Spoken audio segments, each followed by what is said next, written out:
ദൈവത്തിന് മഹത്വം. നമ്മുടെ പ്രതിദിന ആഹാരം ജൂലൈ 26. ദൂരത്തേക്ക് എറിയപ്പെട്ട വിശ്വാസം. എന്നാൽ എല്ലാറ്റിൻ്റെയും അവസാനം സമീപിച്ചിരിക്കുന്നു. ആകയാൽ പ്രാർത്ഥനയ്ക്ക് സുബോധമുള്ളവരും നിർമ്മതരുമായിരിപ്പേൻ. 1 പത്രോസിൻ്റെ ലേഖനം 4-ാം അധ്യായം 7-ാം വാക്യം.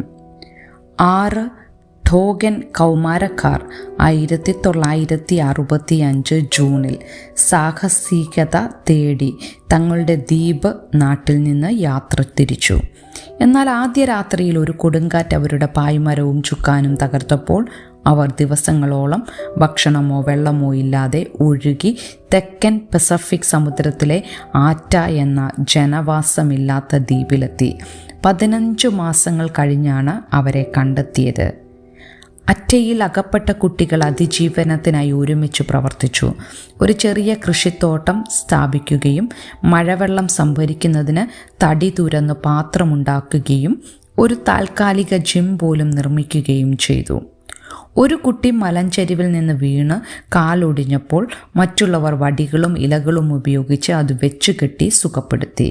നിർബന്ധിത അനുരഞ്ജനത്തോടെ തർക്കങ്ങൾ കൈകാര്യം ചെയ്തു.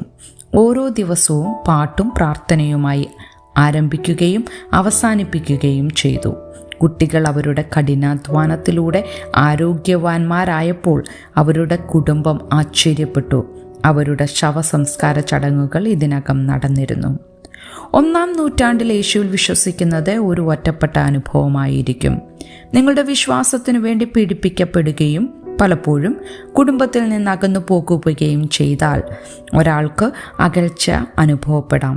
അച്ചടക്കത്തോടെയും പ്രാർത്ഥനയോടെയും നിലകൊള്ളുക, പരസ്പരം കരുതുക, ജോലി പൂർത്തിയാക്കാൻ അവരവരുടെ കഴിവുകൾ ഉപയോഗിക്കുക എന്നിങ്ങനെയായിരുന്നു അപ്പോസ്തലനായ പത്രോസ് അവരെ പ്രോത്സാഹിപ്പിച്ചത്.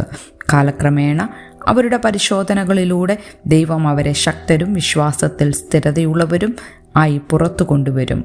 പരിശോധനാ വേളകളിൽ ദൂരത്തേക്ക് എറിയപ്പെട്ട വിശ്വാസം ആവശ്യമാണ്. നാം ഐക്യദാർഢ്യത്തോടെ പ്രാർത്ഥിക്കുകയും പ്രവർത്തിക്കുകയും ചെയ്യുന്നു. അതിജീവിക്കാൻ ദൈവം നമ്മെ സഹായിക്കുന്നു. ചിന്തിക്കുക, പ്രതിസന്ധി സമയങ്ങളിൽ നിങ്ങൾ സഹായം അഭ്യർത്ഥിക്കാനാണോ അതോ ഒറ്റയ്ക്ക് പ്രശ്നത്തെ അഭിമുഖീകരിക്കാനാണോ കൂടുതൽ സാധ്യതയുള്ളത്? പ്രോത്സാഹനം ആവശ്യമുള്ള ഏതെല്ലാം അകന്നുപോയവരെ നിങ്ങൾക്ക് അറിയാം? ദൈവത്തിന് മഹത്വം.